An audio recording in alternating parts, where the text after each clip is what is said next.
السلام علیکم ورحمۃ اللہ وبرکاتہ۔ حضرات گرامی، آج میں آپ کے سامنے پیارے نبی حضور صلی اللہ علیہ وسلم کا حلیہ مبارک بیان کروں گا، اور اس کے لیے میں نے حضرت علی ابن ابی طالب رضی اللہ تعالی عنہ کی حدیث کا انتخاب کیا ہے، جو کہ ترمذی شریف کی حدیث نمبر 3637 ہے۔ اس حدیث میں حضرت سیدنا علی ابن ابی طالب رضی اللہ تعالی عنہ نبی اکرم صلی اللہ علیہ وسلم کا اسوہ حسنہ بیان کرتے ہوئے فرماتے ہیں کہ لم یکن النبی صلی اللہ علیہ وسلم بالطویل ولا بالقصیر،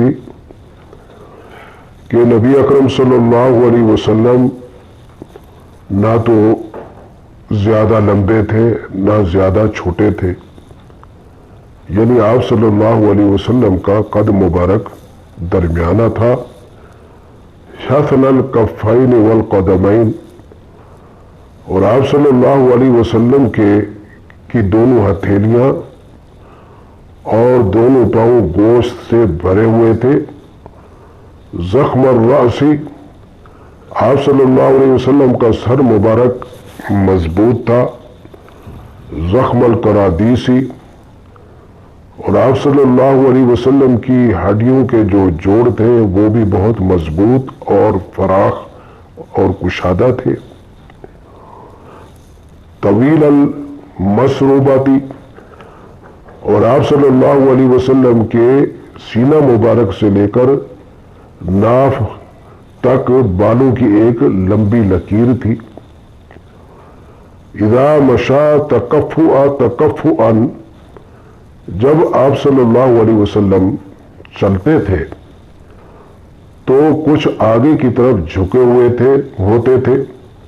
کأنما ينحط من سبب، گویا کہ آپ صلی اللہ علیہ وسلم کسی ڈھلوان کی طرف سے اتر رہے ہیں۔